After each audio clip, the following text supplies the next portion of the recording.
Shalom saudaraku yang dikasihi Tuhan. Apa kabar? Semua baik?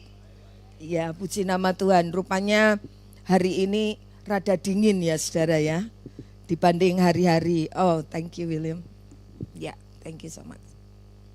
Ya. Ya, lebih dingin dari hari-hari yang lalu mungkin karena hujan ya. Olehnya boleh enggak Bapak Gembala saya minta yang belakang ini dimatiin? Boleh ya? Iya, semriwing bahasa Jawanya. Denny, ini saya dibisikin sama Denny, semriwing ya Den. Iya, di leher saya ini loh. Saya hari Jumat yang lalu jalan-jalan sama Komsel ke Wolonggong. Anginnya kan cukup besar ya saudara. Anginnya cukup besar. Saya doa malam tidak ikut, saya kerian terus terang. Nggak enak dari siang, terus saya pikir ya udah saya kerian, saya nggak. Soalnya yang suami saya yang ngeri, dia baru pulang jam berapa, malam 6:30 dia baru pulang. Saya terus makan, terus ya sudah. Terus siapa ya yang bilang, wah nanti Cik pulang langsung kerian lagi katanya. Iya saudara. Aduh, jadi saya memang kalau AC sih sebenarnya saya senang dibanding kipas angin. Kalau kipas angin saya enggak tahan. Tapi kalau angin laut memang ya karena kurang perlindungan. Jadi waktu itu saya cuma pakai sweater aja, jadi enggak pakai jaket dan lain sebagainya. Benar-benar saudara, habis dari jalan-jalan mampir ke rumahnya Siska, pujian penyembahan lagi di situ. Nah saya berasa itu di situ. Mulai perut, aduh nih pasti nih anginnya ada ketok-ketok nih di sini. Beneran saudara, jadi ya udah saya kerikan sendiri, saya sungkan sama suami saya kecapean. Jadi saya kerikan sendiri, ini saya kerikin sendiri, ini saya kerikin sendiri.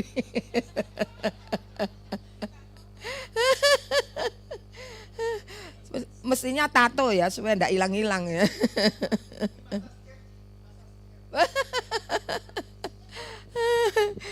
Oke.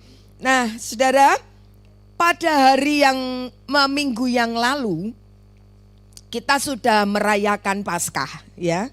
Kita sudah merayakan kebangkitan Tuhan kita Yesus Kristus.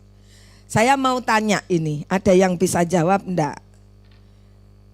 Apa yang Tuhan Yesus lakukan setelah kebangkitannya itu? Makan bersama-sama murid-muridnya. Ada yang lain? No more? Oh, nongol. Saya pikir no more. Iya, nongol. Nah ini yang saya maksud Den ya.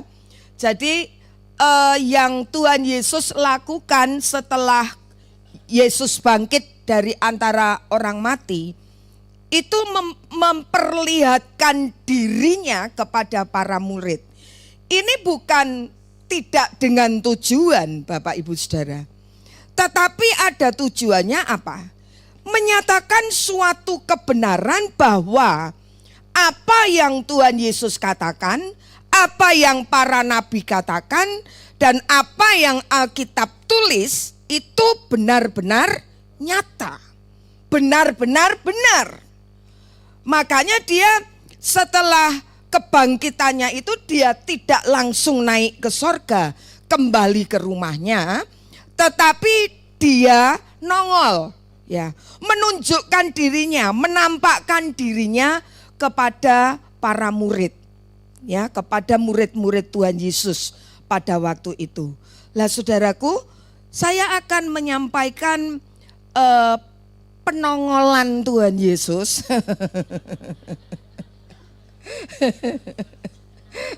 Soalnya Fredro medok banget sih, nongol gitu loh. Ya, saya ingin tunjukkan, saya sampaikan kepada saudara, dari peristiwa ini ada sesuatu yang bisa kita pelajari saudara ya, yaitu perjalanan ke Emmaus. Saya enggak tahu saudara sudah berapa kali saudara pernah mendengarkan firman Tuhan ini, tapi saya percaya pasti ada sesuatu yang baru yang bakal saudara tangkap untuk saudara bisa mengerti bagaimana maunya Tuhan untuk saudara pribadi lepas pribadi. Lukas pasal yang ke-24 ini memang pembacaannya banyak ya, tapi saya tidak akan stop di ayat yang ke-35. Sebelum ayat yang ke-35 nanti saya akan berhenti. Saya akan membaca ayat-ayat ini, Lukas pasal yang ke-24 ayat 13 sampai dengan seterusnya. Yesus menampakkan diri di jalan ke Emmaus.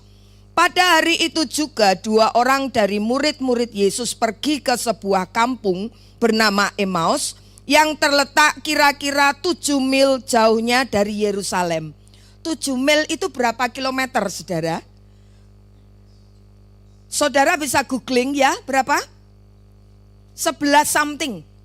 Ya, 11 kilo lebih dikit. Ya, saya sudah cek di YouTube, di Google, saya lihat 7 mil sama dengan 11,2 berapa, begitu loh ya. Jadi cukup jauh, 11 kilo. Mereka jalan kaki loh ya, ini jalan kaki. Karena tidak ada sepeda motor, ya toh. Waktu itu tidak ada sepeda motor, mobil, ya adanya mungkin onta, tapi mereka ini memang jalan kaki. Dan mereka bercakap-cakap tentang segala sesuatu yang terjadi. 15. Ketika mereka sedang bercakap-cakap dan bertukar pikiran, datanglah Yesus sendirian mendekati mereka lalu berjalan bersama-sama dengan mereka. Jadi ini mereka sudah berjalan lalu tiba-tiba Yesus nongol. Gitu ya. Yesus jalan sama mereka. Yesus barengi mereka, bahasa Jawanya itu seperti itu. Tetapi ada sesuatu yang menghalangi mata mereka sehingga mereka tidak dapat mengenal Dia. Yesus berkata kepada mereka, "Apakah yang kamu percakapkan sementara kamu berjalan?" Maka berhentilah mereka dengan muka muram. Seorang dari mereka namanya Kleopas menjawabnya, "Adakah engkau satu-satunya orang asing di Yerusalem yang tidak tahu apa yang terjadi di situ pada hari-hari belakangan ini?" Katanya kepada mereka, "Apakah itu?" Jawab mereka, "Apa yang terjadi dengan Yesus orang Nazaret? Dia adalah seorang nabi yang berkuasa dalam pekerjaan dan perkataan di hadapan Allah dan di depan seluruh bangsa kami.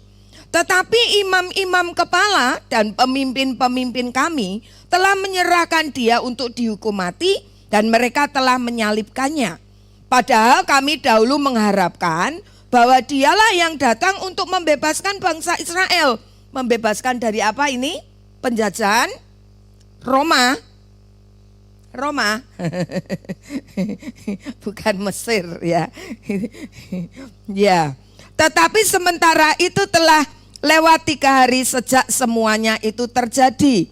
Tetapi beberapa perempuan dari kalangan kami telah mengejutkan kami. Pagi-pagi buta mereka telah pergi ke kubur dan tidak menemukan mayatnya. Lalu mereka datang dengan berita bahwa telah kelihatan kepada mereka malaikat-malaikat yang mengatakan bahwa ia hidup.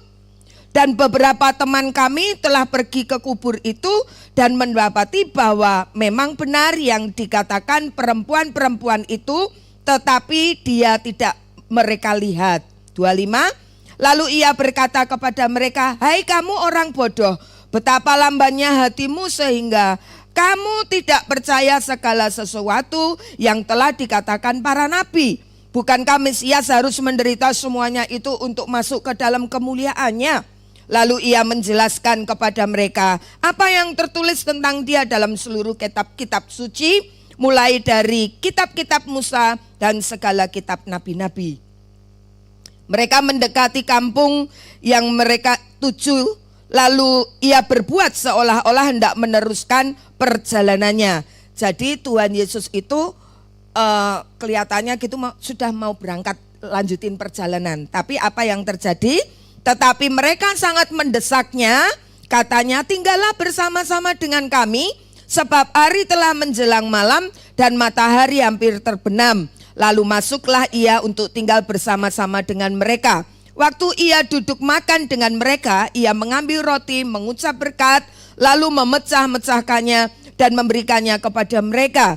Ketika itu terbukalah mata mereka dan mereka pun mengenal dia, tetapi ia lenyap dari tengah-tengah mereka. Kata mereka seorang kepada yang lain, bukankah hati kita berkobar-kobar ketika ia berbicara dengan kita di tengah jalan dan ketika ia menerangkan kitab suci kepada kita? Saya berhenti sampai di sini. Nah, saudaraku, saat perjalanan dua murid Tuhan Yesus menuju ke Emmaus dan yang tiba-tiba Tuhan Yesus nongol, saudara, ada sesuatu yang terjadi di sini.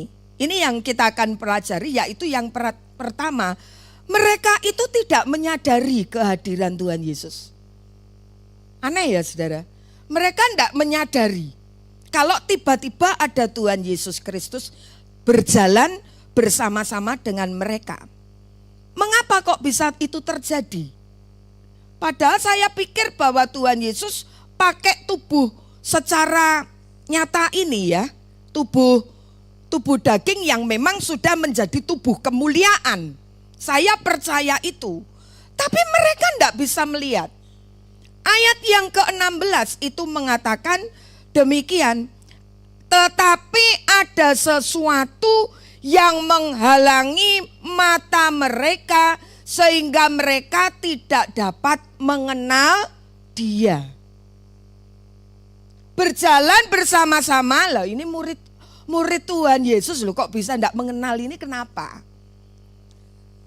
Kalau saudara anggap aja begini, kita berjemaat di sini, kan kenal toh siapa bapak gembalanya, siapa ibu gembalanya.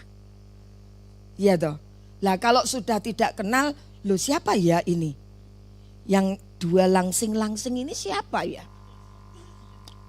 Siapa? Lah kalau sudah begitu ya menuju kepada apa tadi? Nah itu sudah benar-benar top. Ya, ya saudara. Kalau sama sekali tidak mengenal. Tapi firman Tuhan mengatakan ayat yang ke-16 itu ada sesuatu yang menghalangi mata mereka. Ini bukan katarak loh saudara. Ya, bukan katarak yang ada selaput. Saudara, katarak enggak? Saya periksa katanya sudah ada cuma belum mateng. Belum siap untuk dioperasi. Ya. Jadi memang rada ganggu sih. Jadi kayak ada kalau begini sama terang enggak kelihatan. Tetapi kalau siang itu kelihatan tik banyak sekali. Saya merasanya begitu. Lah saudara, ada selaput, ada sesuatu yang menutupi mata mereka. Nah, kira-kira apa yang menutupi itu? Yang saya katakan tadi bukan katarak, saudara. Ya, mereka bukan pakai kacamata yang bisa buka tutup itu. Yang mungkin kalau ditutup benar-benar enggak bisa kelihatan, mungkin. Ada toh kacamata yang bisa buka tutup ya? Tak gitu. Nah, itu bukan itu, tetapi apa? Apa sebenarnya yang menutupi mata mereka sampai mereka enggak mengenal gurunya? Di dalam ayat yang ke-25 dan ayat yang ke-24 dan 25 itu saya bacakan demikian. Dan beberapa teman kami telah pergi. Ya, ayat 24 ayat 25 saja.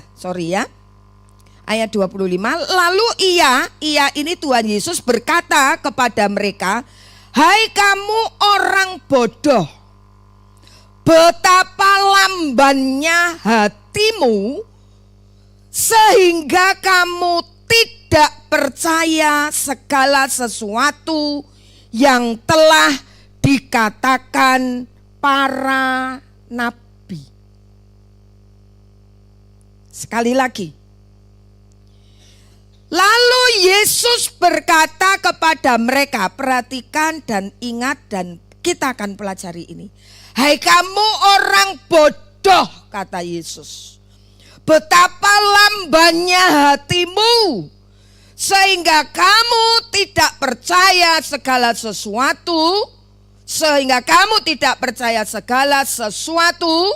yang telah dikatakan para nabi. Rupanya ini yang membuat mata mereka tidak bisa melihat gurunya berjalan bersama-sama dengan mereka. Bukan karena sesuatu selaput yang saya sebut tadi misalnya saja. Atau mereka pakai penutup kepala yang begitu tebal sehingga mereka tidak bisa mengenali Tuhan Yesus. Tetapi apa? Ini saya menangkapnya ini saudara. Dikatakan, hai kamu orang bodoh. Saya percaya tidak suka kalau kita dikatakan bodoh. Iya Pak, iya. Kita tidak senang kalau dikatakan bodoh. Bahasa Jawa itu lebih medok. Goblok. Oh enggak lah. Kalau saya sempat terpandang begini itu karena Pak Rusdi sudah bilang dulu. Jadi iya goblok gitu lah ya. Iya, lebih mantep. Hai kamu orang-orang bodoh. Kenapa kebodohannya? Dari mana bodohnya saudara? Hatimu lamban. Saudara. Lamban itu apa? Tidak mudah untuk tanggap. Itu lamban. Tidak mudah untuk mengerti. Tidak gampang care. Tidak mudah memahami. Ini yang membuat mereka tertutup, tidak bisa mengenali Tuhan. Loh ini Tuhan sendiri loh yang bilang. Ya saudara, ini Tuhan sendiri. Jadi hati yang lamban, tidak mudah tanggap, tidak care, itu akan membuat kita tambah lama, tambah tidak bisa mengenal Tuhan. Jadi kita perlu waspada Bapak Ibu Saudara. Perlu waspada. Saya mau berbicara secara rohani saja, artinya apa? Saudara mesti mengerti hatinya Tuhan. Hatinya Tuhan itu pengen Tuhan itu deket terus sama kita. Amin. Makanya setiap kali, sering kali, setiap minggu selalu ditampilkan doa malam. Iya toh, komsel. Supaya apa? Bapak Gembala mengatakan kalau cuma sekali itu kurang. Makanya ada tengah minggu yang ada persekutuan doa, ada persekutuan kelompok sel. Supaya apa? Kita semakin mengerti hatinya Tuhan. Kalau lama-kelamaan hal ini dibiarkan, lama-lama kita tidak mengenal Tuhan. Saudara, saya tahu bahwa hidup di Australia ini sulit. Saya tahu. Karena suami saya lihat setiap hari harus banting tulang. Rasanya kalau tidak pegang duit, rasanya seperti tidak hidup, tidak bisa hidup. Saya tahu, ya saudaraku.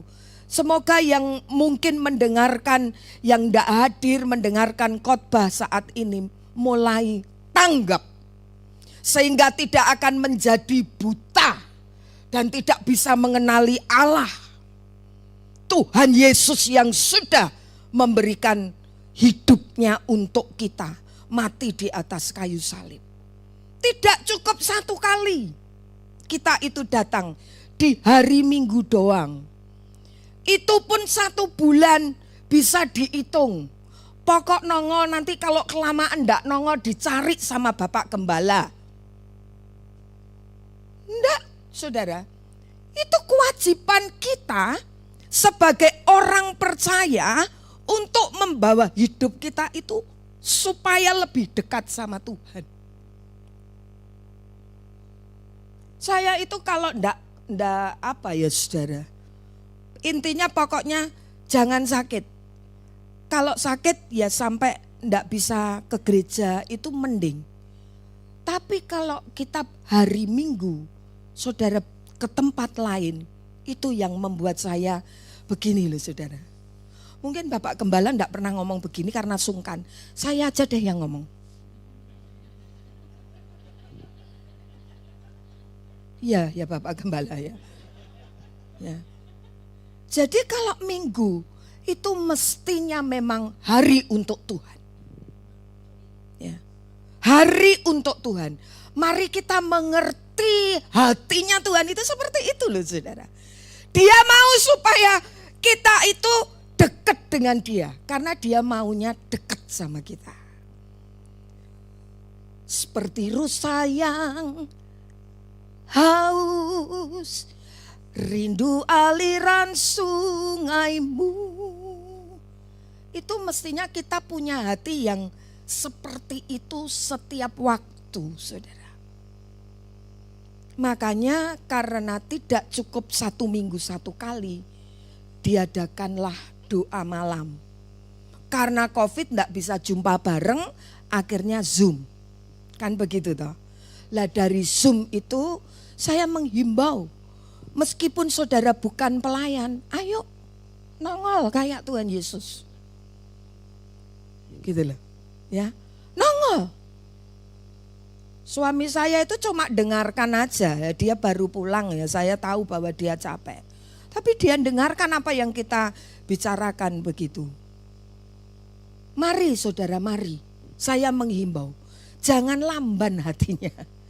Jangan ndak care akan firman Tuhan yang menegur kita. Ayo tambah setia, ayo ditarik-tarik gitu loh ya saudara.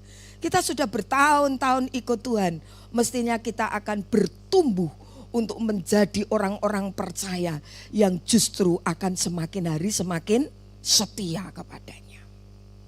Begitu saudara. Ya, jangan lamban.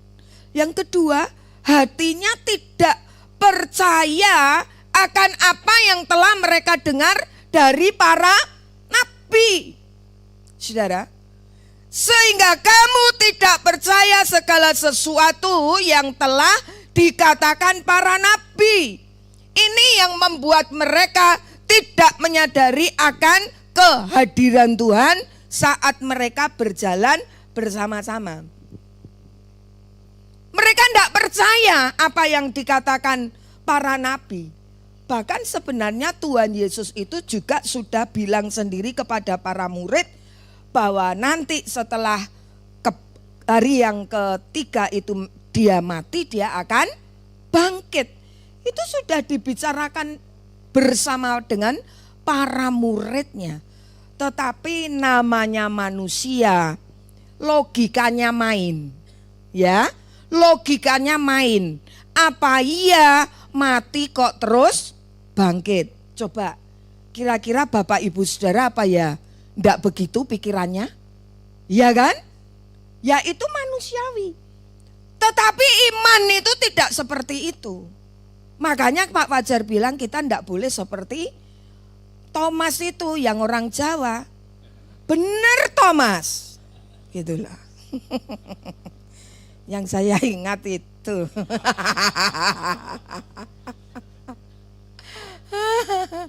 Ya saudara. Benar Thomas. Nah saudara kalau jadi orang percaya, sekali saudara mengambil keputusan untuk menjadi orang Kristen, itu saudara harus benar-benar percaya bahwa Yesus itu benar, bahwa Alkitab itu benar. Dan memang benar toh apa yang Tuhan Yesus katakan setelah kematiannya dia akan bangkit. Makanya yang tidak percaya itu rugi. Saudara, yang tidak percaya tidak akan bisa melihat sesuatu yang luar biasa. Kita perlu modal percaya untuk melihat sesuatu yang luar biasa. Ya, saya takut kalau mau mencontohkan orang lain. Ya, karena saya sudah hidup dengan suami saya, ya contohnya ya tentunya keluarga saya sendiri lebih aman. Jadi kalau nyinggung-nyinggung ya, nyinggung-nyinggung hatinya ya cuma ke keluarga sendiri. Saudara, saya itu berusaha sekali untuk menanamkan satu kepercayaan kepadanya, kepada suami saya, percaya kepada Tuhan Yesus. percaya kepada Tuhan Yesus, tentang bisnis misalnya saja, apa Tuhan itu tidak bisa menggantikan hari-hari yang sepi itu dengan berkat yang dari Tuhan? Bisa, sangat bisa. Makanya kita itu tidak perlu, wah kok tutup toko, wah kok cuma setengah hari. Tuhan bisa gantikan dengan hari-hari yang penuh berkat, enggak tahu kapan. Ya saudara, enggak tahu kapan. Yang penting apa? Kamu percaya. Kalau enggak percaya memang enggak akan melihat sesuatu yang dahsyat dan ajaib. Percaya dulu, baru kamu akan bisa menikmati sesuatu yang luar biasa. Saya bolak-balik ngomong kepada suami saya, ya memang istri itu kan pendorong, ya dorong. Kalau sulit ya rada kenceng gitu, gitu. Apa Pak Gem? Dicengkang. Sama-sama orang Jawa, jadi kalau ngomong ya jadi ngerti ya saudara. Supaya apa? Saya tuh menjadi orang Kristen yang percaya hanya kepada Tuhan itu banyak mujizat yang saya terima di dalam kehidupan saya. Nanti lain kali saya akan saksikan ya, ini bukan topiknya tapi sedikit saja betapa pentingnya kita menjadi percaya segala sesuatu yang telah Alkitab katakan. Karena itu akan menumbuh kembangkan iman kita selama kita ikut Tuhan Yesus. Nah saudara, ini dua hal ini mari kita jadi orang percaya yang jangan lamban. Ya, artinya kita mesti tanggap, kita mesti mudah mengerti, kita mesti care, kita mesti ngerti hatinya Tuhan itu bagaimana. Ya, jadi orang percaya yang sungguh-sungguh. Jangan Senin Kemis ya, kecuali kalau holiday. Holiday berapa minggu begitu ya memang enggak kelihatan di sini, ini kan lagi libur begitu. Tapi kalau lagi ada di Australia, sediakan waktu untuk Tuhan. Berapa lama sih kita kumpul? Ya, berapa lama kita kumpul? Cuma sebentar. Saya pikir yang paling jauh kayaknya saya ya ini. Iya toh? Lainnya kan deket-deket. Saya kemarin ke rumahnya hari Jumat ke rumahnya Siska, lo deket loh. Iya toh? 11 menit lalu ke Satuko. Merayakan ulang tahunnya Pak Dede. Kami komsel seharian itu saudara. Healing. Ya. Iya. Makanya yang grupnya Linda itu kemarin sudah berjanji Jumat healing, berjanji Minggu tidak akan hilang. Siapa yang enggak datang? Ada enggak? Ya, harus semuanya datang. Ya, saudara, mari kita memiliki hati yang peka. Ya, firman Tuhan sudah mengatakan kepada kita. Nah, sekarang yang kedua. Apa yang membuat mereka tidak menyadari kehadiran Tuhan? Ayat yang ke-17 dikatakannya demikian. Yesus berkata kepada mereka, apakah yang kamu percakapkan sementara kamu berjalan? Maka berhentilah mereka dengan muka muram. Ditanya sama Tuhan Yesus, apa yang kamu perbincangkan saat berjalan tadi? Mereka lalu berhenti terus mukanya muram. Nah saudara, ini apa? Kira-kira apa yang membuat mereka mukanya muram? Karena apa saudara? Ya? Kalau ditinggal pemimpin apa perasaannya? Yes. Jadi kesedihan itu bisa membuat orang menjadi mukanya muram. Enggak senang lagi. Kenapa alasannya? Alasannya di ayat yang ke-21 itu mengatakan demikian. Padahal kami dahulu mengharapkan bahwa dialah yang datang untuk membebaskan bangsa Israel. Tetapi sementara itu telah lewat 3 hari sejak semuanya itu terjadi. Jadi para murid itu, 2 murid ini khususnya, itu mukanya muram karena kehilangan pengharapan. Yesus yang ditunggu-tunggu atau yang diharap-harapkan untuk bisa memerdekakan mereka, untuk menjadi penyelamat mereka yang sungguh-sungguh, tapi ternyata mati. Yang waktu itu mereka tidak tahu kalau benar-benar Tuhan Yesus bangkit. Mereka sedih, mereka kehilangan pengharapan. Anak-anak Tuhan jangan sampai kehilangan pengharapan. Kalau kehilangan pengharapan mukanya jadi sedih, tidak bersukacita lagi, dan akhirnya tidak bisa lagi melihat atau merasakan kehadiran Tuhan Yesus dekat dengan dia. Saudara, kalau sedih itu memang lumrah.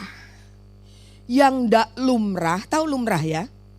Normal, wajar, ya, bukan fajar, wajar, ya. Wajar, sedih itu wajar. Tapi tidak boleh berlarut-larut yang membuat dia tidak sampai kekurangan pengharapan. Anak Kristen itu pengharapannya besar di dalam Tuhan. Amin. Kita tuh punya pengharapan Allah yang luar biasa yang hidup. Makanya kita tidak boleh khawatir untuk hidup ini. Sekali lagi saya ingin katakan, saya bolak-balik ngomong kepada suami saya. Maaf ya, suami saya, maaf. Seringkali saya mendengar dia mengatakan, dia itu takut miskin. Ini yang saya tidak pernah singgung di hadapannya dia. Padahal kalau saya mendengar itu saya sedih. Akhir-akhir ini sih memang sudah tidak terdengar.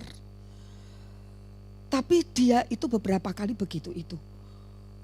Makanya saya katakan, kalau kita itu sungguh-sungguh sama Tuhan, kita itu tidak perlu takut miskin. Amin. Karena kita punya pengharapan. Yang takut miskin sama dengan tidak punya pengharapan. Ini saya tidak nyinggung yang lain, saya nyinggung suami saya sendiri aja. Tidak mungkin dia bakal marah. Kalau marah sama saya ya tidak ada tempe goreng lah di rumah. Ayo siapa berani? Ayo. Ya. Jangan takut miskin. Kalau takut miskin itu berarti tidak percaya sepenuhnya kepada Allah yang memberikan berkat kepada kita. Tidak perlu takut miskin. Kita itu balik ke Tuhan juga tidak bawa apa-apa. Tapi untungnya dia tidak pelit, itu aja loh saudara. Walaupun dia takut miskin, untungnya tidak pelit. Untuk saya loh ya, enggak tahu untuk saudara. No. Maksud saya begini loh, itu penilaian saya. Penilaian saya. Saya kan dengar tuh dari Pak Fajar, dari Bapak Gembala. Jadi kayaknya saya tuh sudah dipersiapkan sejak dari dulu, kayaknya memang harus pindah ke sini. Karena sejak lama dari dulu suami saya sudah nganterin buku renungan harian. Saya enggak pernah nanya, walaupun sejak dulu saya tahu bahwa dulu itu nganter.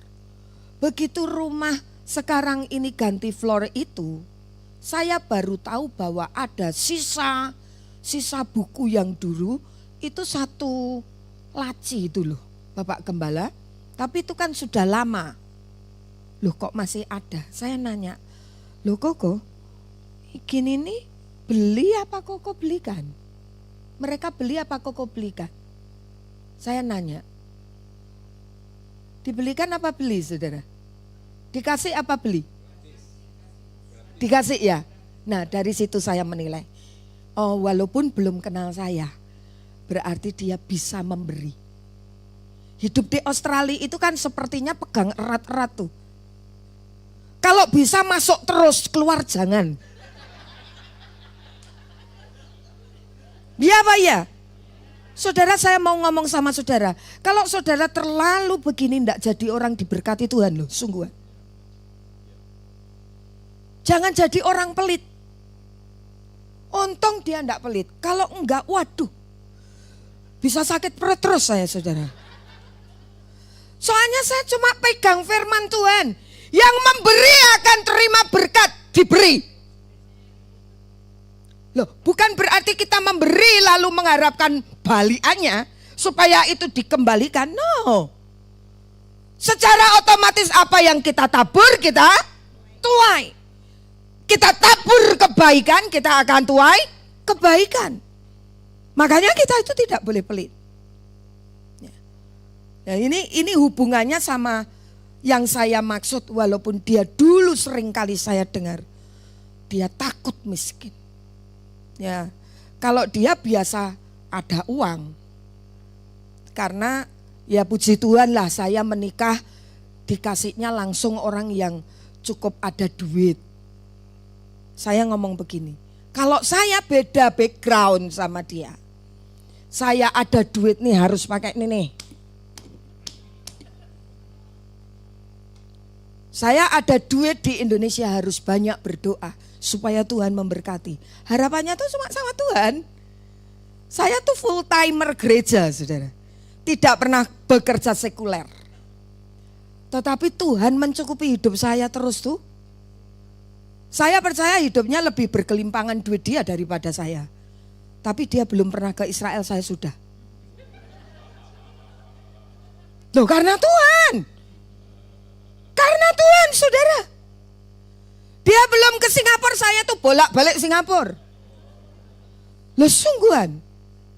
Itu sampai ada satu perjalanan dari Indonesia ke Singapura, Singapura cruise ke Thailand, balik lagi ke Singapura, balik ke Indonesia free. Dan beberapa kali juga pergi ke Singapura free. Saya sudah ke Bangkok, dia belum. Itu waktu di Indonesia loh. Waktu di Indonesia belum menikah sama Om Ganteng. Sungguhan.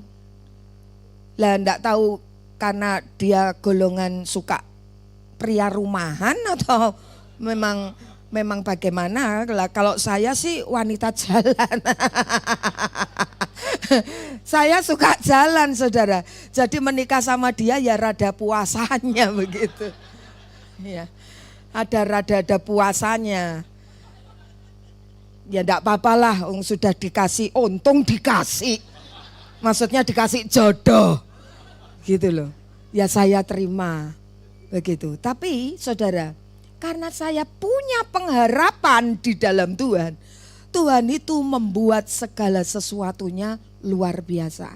Bisa kemana-mana saudara. Bisa kemana-mana. Ya. Kalau yang di sini sih punya duit banyak. Saya ceritain itu ketika saya di Indonesia. Dan saya hanya full timer, bukan hanya ya.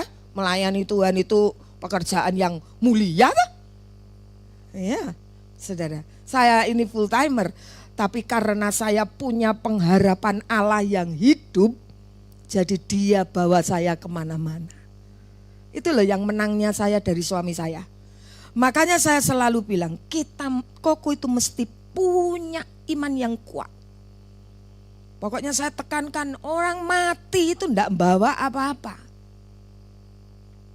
Datang kosong, pulang kosong saudara. Jadi mesti pengharapannya hanya kepada Tuhan itu sungguh-sungguh. Gitu saudara. Ya. Jadi mari kita tetap bersukacita. Ya. Sukacita. Kesukaan dari Tuhan. Nah, terus akhirnya gimana? Itulah kekuatanku. Kalau sedih terus justru akan menjadi lemah. Tapi kalau kita sukacita terus, hati gembira, mendatangkan sesuatu yang luar biasa di dalam kehidupan kita. Nah, itu yang pertama yang bisa kita pelajari, bahwa murid Yesus itu tidak menyadari kehadiran Tuhan karena mata mereka ada halangan, ada sesuatu yang menghalangi, yaitu hatinya lamban dan tidak percaya, lalu kesedihan yang terlampau berat. Ya, jadi sedih ya sedih, tapi tidak boleh terlalu sedih. Sekarang yang kedua, bagaimana akhirnya mereka bisa menyadari bahwa Tuhan itu hadir? Saya sudah kelamaan ini. Ya, oke, saya akan cepat. Ya, ketika Tuhan Yesus memecahkan roti, ayat yang ke-30 sampai 31. Waktu ia duduk makan dengan mereka, ia mengambil roti, mengucap berkat, lalu memecah-mecahkannya dan memberikannya kepada mereka. Ketika itu terbukalah mata mereka dan mereka pun mengenal dia, tetapi ia lenyap dari tengah-tengah mereka. Ketika mereka sudah mulai terbuka mata mereka, mereka mengenal Tuhan, mereka mengenal siapa yang berjalan sama Tuhan itu, tapi Tuhan terus hilang. Tidak healing lagi sama mereka, tapi hilang.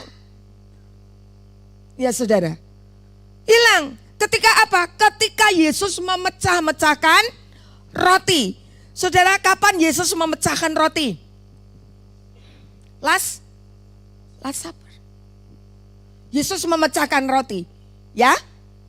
Tapi ini dua murid Yesus itu tidak ikut dalam 12 murid Yesus. Kleopas itu tidak ada loh.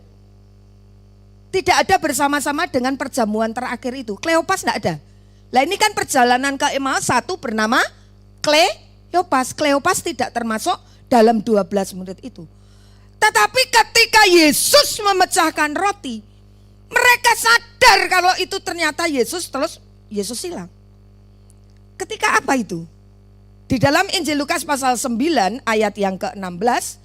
Dan setelah ia mengambil 5 roti dan 2 ikan itu, ia menengadah ke langit, mengucap berkat, lalu memecah-mecahkan roti itu dan memberikannya kepada murid-muridnya supaya dibagi-bagikannya kepada orang banyak.